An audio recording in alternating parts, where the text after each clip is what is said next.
At sa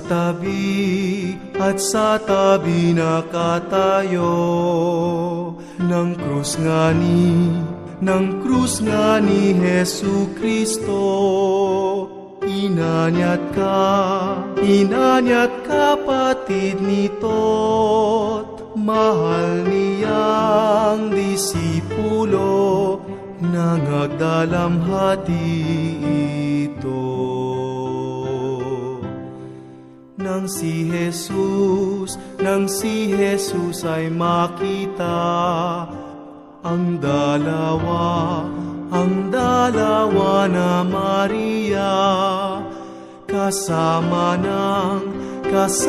ng kanyang ina, at ang disipulo niya, si Juan na Ebanghelista.